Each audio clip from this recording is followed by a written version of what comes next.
Hey, what's up, y'all? This is Rodney, and I'm back. And I wanted to go ahead and give my review over Chasing Dallas. Now, I am about a week late because last week, the season finale, I think it was episode 14. Yeah, episode 14, it premiered last Thursday, and today is Thursday going into Friday, so I'm a week late. But I started going back to work. So, we're going to make it do what it do. I'm going to try to get back on track the best way I know how. Anyways, from what I understand, they're going to have a reunion. I don't know exactly when it's going to be. This whole social distance thing that's going on, and, with the whole Rona going on, it really messed up a lot of stuff. Especially for like these reality shows like Real Housewives of Atlanta. They had to do a virtual reunion, and we don't even know how that's going to turn out. So but yeah, I saw online that they were going to still have a reunion. I just don't know when. I guess that once they loosen up these rules and regulations, then they'll have a better idea of when they can shoot the reunion. All right, so this was the Last Supper. Everybody got together except for Kane. Kane, from what I understand from what they said, Kane did a live. And he pretty much had something to say about everybody, I think, except for probably Premier. I know he had something to say about Ariel, Georgina, as he likes to call him, Markel. I think he had something to say about everybody. I thought it was some internet thug type of shit for you to get online and say all this shit and then not want to face the music. I'll say this much. I don't know why Kane thinks, I don't know who told Kane that he was like the Nene or the Kenya of the group, but he's not. Kane seems like a decent person, but I've noticed throughout the season that his favorite line is, "You're not going to use me as a storyline," or "You're coming for my crown," and it's like,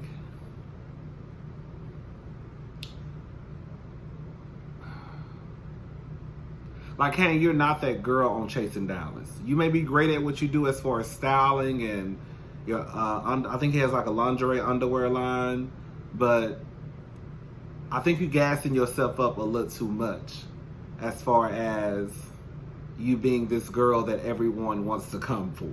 I don't think that's necessarily the truth.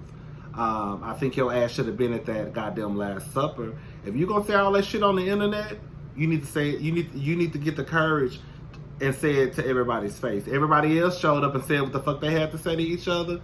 You should have did the same thing. But anyways. So, Ricci goes to a Christmas party. George is there. I honestly don't know what. We're just going to have a conversation because there are some things that I really want to say. Let me just start out by saying this. I like Chasing Dallas. I'm going to be honest. I enjoyed Chasing Dallas season 2 more than I probably enjoyed the last season of Chasing Atlanta. Both shows are good. I'll still watch Chasing Dallas next season. I'm still gonna watch Chasing Atlanta when they come on too. But I think the problem is with Chasing Dallas is that there are a lot of things that we're not privy to, and I think that things happen behind the scenes and you introduce those things in front of the camera, but you leave out the missing pieces, and so we're confused. And I know it's just not me. I know there are other people too. To me, the problem between Antoine and Ricci seemed more like when Ricci started bringing up contracts and stuff, I was like, it sounded more like things that had to do with the business side of things and somehow it was brought into the camera. Because it's like the conversation and the argument between Ricci and Antoine, especially on Ricci's part, was all over the place. One minute you're bringing up contracts, the next minute you're bringing up he wasn't a great friend. Antoine is talking about, I knew you for 3 years. We started having a problem. Like, I think that what y'all need to work on is I don't want this to become scripted. We already know that Real Housewives, we know how these reality TV shows do. We know that y'all step in and try to get things going. You know what I'm saying? Like, we know that Love and Hip Hop, we already know they give them a script. But I even think like with Real Housewives of Atlanta, they may plant little seeds here and there to try to keep shit going. So I get that part. But I think that you guys need to do a better job of making sure that we have all the information. It's kind of like what y'all did with the whole fight with Trey Howard, Trey Womack, and Dior. It wasn't even said until like 2 episodes later that Trey had a whole gun. Trey Womack had a whole gun. I think that would have, when I saw that guy talking about, you gonna have to shoot me, I'm just thinking she's just being a dramatic queen. Like, girl, this queen is just doing too much, girl. You gonna have to shoot me. The whole time this nigga got a whole motherfucking gun. Y'all left all that shit out, okay? With Ricci and Antonio, whatever his name is, like, I don't know what y'all beef is about. It sounds like it's more on some business shit, or the fact that he probably didn't get a peach. And I don't know. It's just hard to keep up with some of these storylines because y'all are not giving us the information that we need to know what's going on. But I think y'all are doing a good job. I just think that that's something that you need to work on. Like, even when, like, I remember when Trey and Woodha Lee was supposed to be setting each other up on blind dates. That went out the window. What happened to that? I think you need to, if these things are going to be introduced, they need to be followed. They need to follow through with them. That's all I'm gonna say. Ricci and George. I don't know when Ricci and George, why they started beefing. The last thing I remember is George said that he didn't receive an invite to Ricci's birthday party, but he showed up anyways. And then when Ricci came to the pizza place,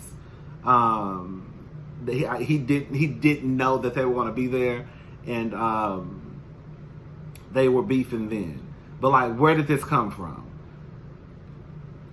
I guess Ricci's whole thing is he doesn't like the way that George moves.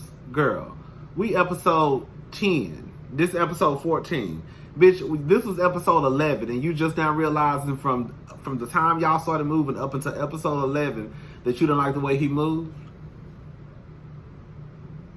So it's shit like that where it's like, girl, it makes it seem as though y'all just trying to create drama, or either y'all are not telling us what the real tea is. And I don't like shit like that. I honestly don't care about the George and Ricci beef because I almost don't even think that it's real. So yeah, I'm gonna move on from that. Ricci wants to play. Ricci, you think that you're Dr. Jackie off Married to Medicine. You're not Dr. Jackie. You may be more like Heavenly and Mariah, but you're not Dr. Jackie. Baby, you have too much shit going on with your damn self. Every time I look up, either you beefing with Antonio, you beefing with Trey Howard, you getting chairs thrown at you by your good Judy Markell. Like, no. You not that let me just bring these girls together, play Mother Mary. No, you're not gonna play. That's the problem, girl. You need to live in reality, girl, because you got too much shit going on with these hoes for you to think that you can bring anybody together, girl. You're not Dr. Jackie. Stop it.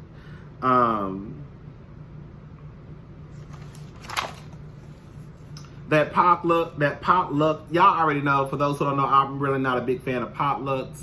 I don't know how everybody lives. You know what I'm saying? And then I didn't like the fact that there was no like direction.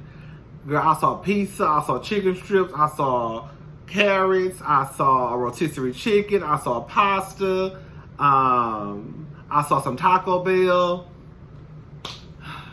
Why y'all just couldn't say, we having a potluck? What's gonna be the main two dishes? Fried chicken? Okay, we're gonna bring some fried chicken. Okay, we're gonna bring what else, y'all? We're gonna bring some fried chicken and some grilled chicken. And then we're gonna bring some sides. Let's bring a salad. Let's bring some green beans. Somebody bring some rolls. You see what I'm saying? Like, I feel like it should have been more of, but that whole Taco Bell, Little Caesars, Raising Cane's, it just was too much going on that table. And then the fact that the food was sitting right in the middle of the table, and I feel like everybody was fussing and arguing. I feel like spit was flying everywhere. I was like, no ma'am.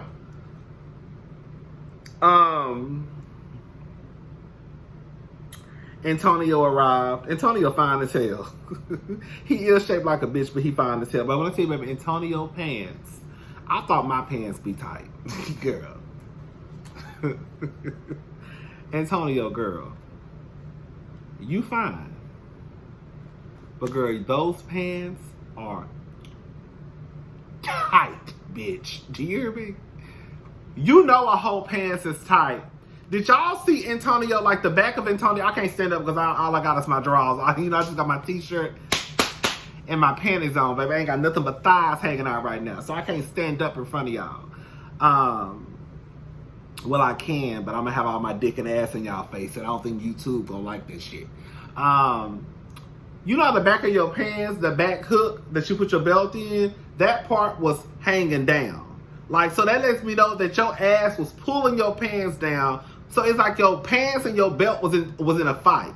So you got this part hanging down, but your belt is the one who holding it up. Girl, those pants are too tight, Antonio. I don't know how you got your big ass in them pants. I don't know how your big ass was walking through that apartment complex.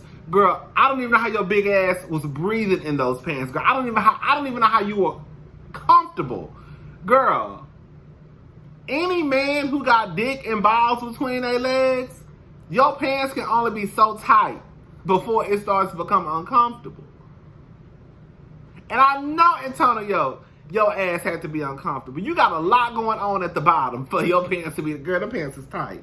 But girl, I ain't got to wear them, so I guess I shouldn't have no problem with it either. George.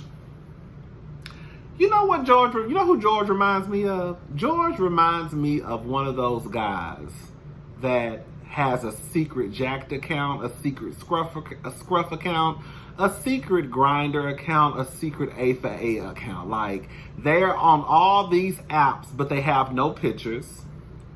And they don't want to show their face because they feel as though it's an embarrassment to have their face floating around on Jacked, Grinder, Scruff, A for A.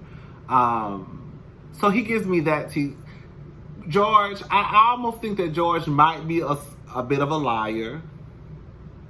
George, you always caught in the middle of some shit. Like one minute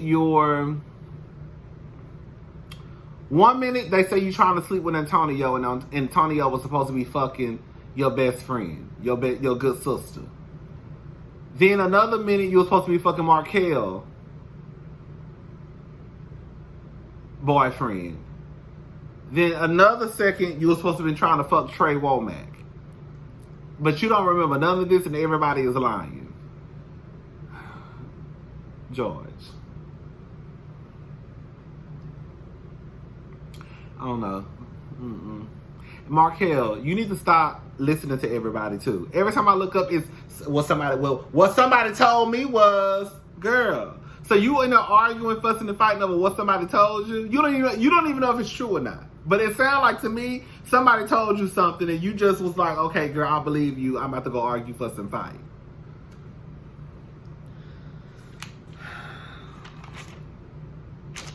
Ariel made me cry.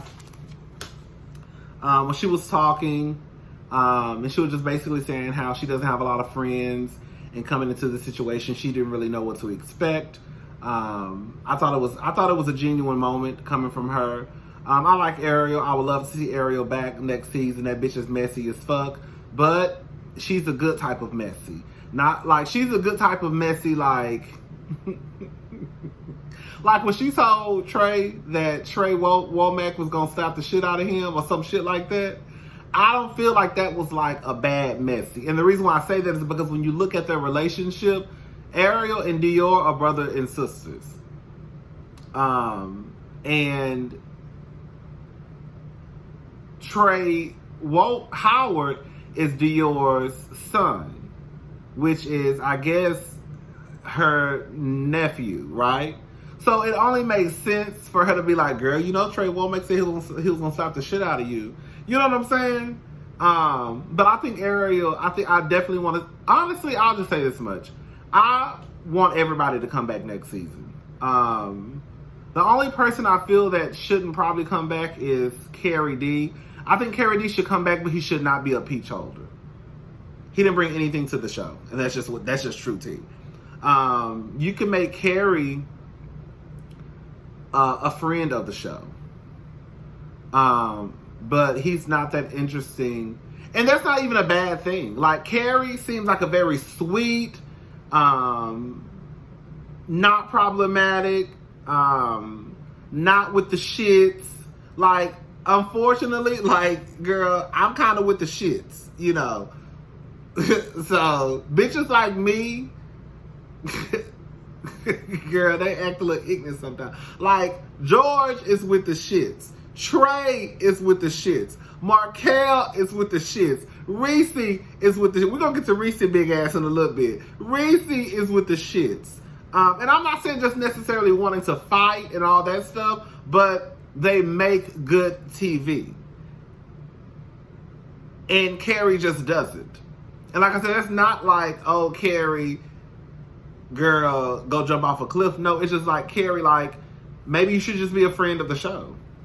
You know? But I don't think that you bring enough to the table to take up space as a peach holder. I always say peach holder because Real Housewives of Atlanta is like one of my favorite reality TV shows. Girl, right now it's really low key about to be Real Housewives of Potomac.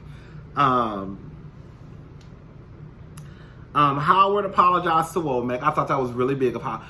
Low key, all bullshit aside, Howard should have been a peach holder before Carrie D.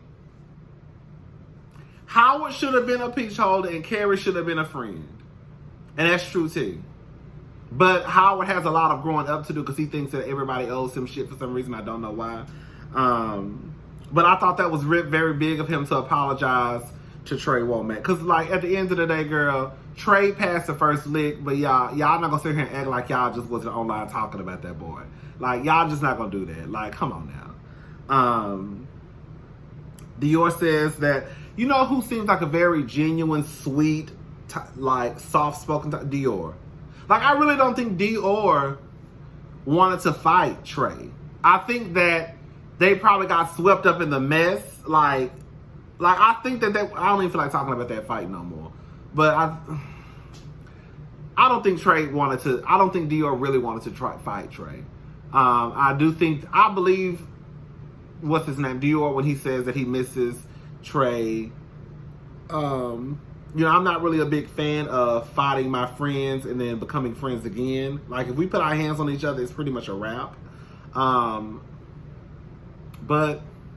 girl, if that's what they want, then that's what they want. Girl,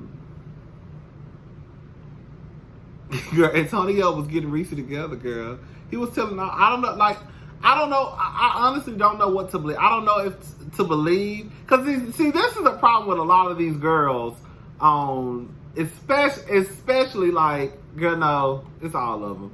Not all of them, but a lot of them. Like, they have this whole, my brand, and, you know, they always try to act so grand. And, girl, y'all over there drinking Andre. Ain't nothing wrong with Andre, because I buy Andre too. But, girl, I don't walk around here acting all like, girl, I'm that girl, and this is my brand, and a lot of the girls, and I saw this starting with Chase in Atlanta, like, they act grand, they act better than, they act like they are these these big socialites, and it's like, girl, that's not your key. Girl, it's not. I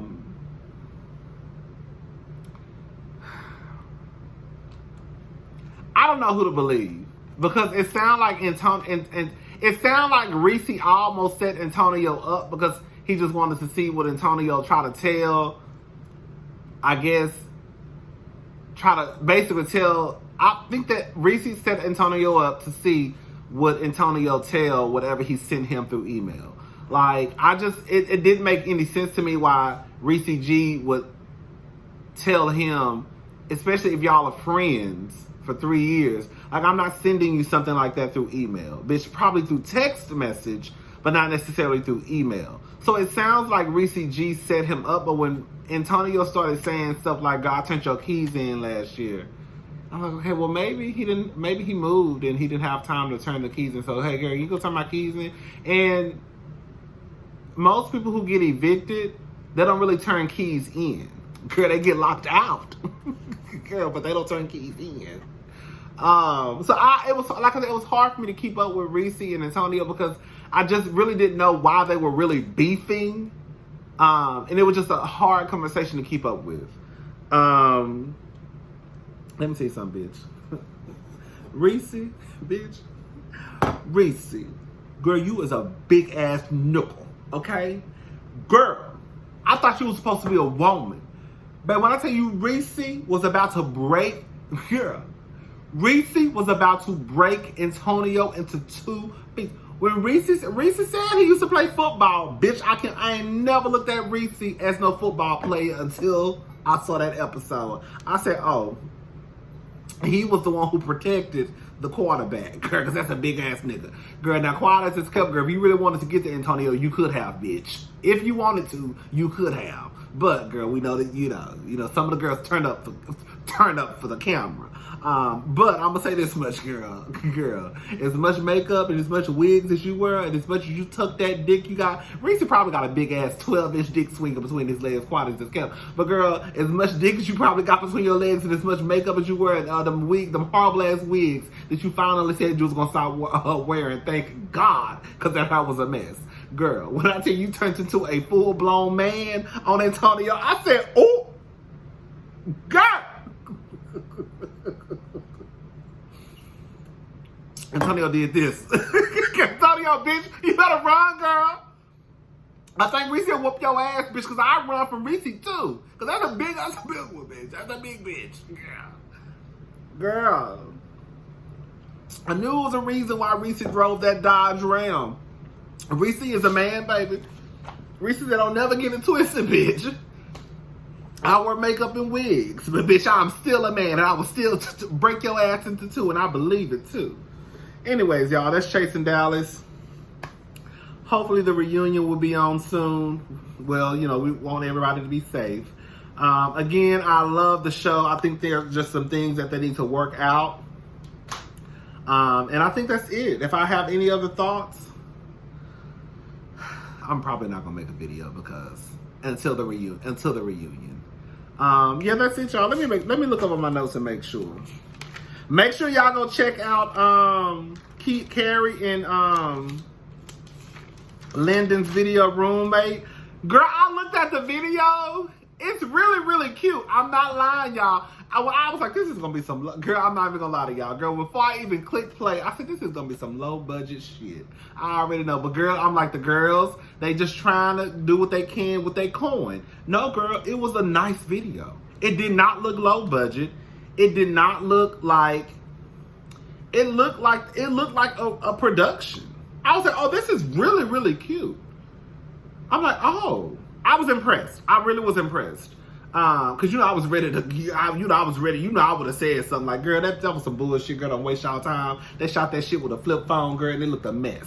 Girl, that's what I really low-key was expecting, flip phone video tease.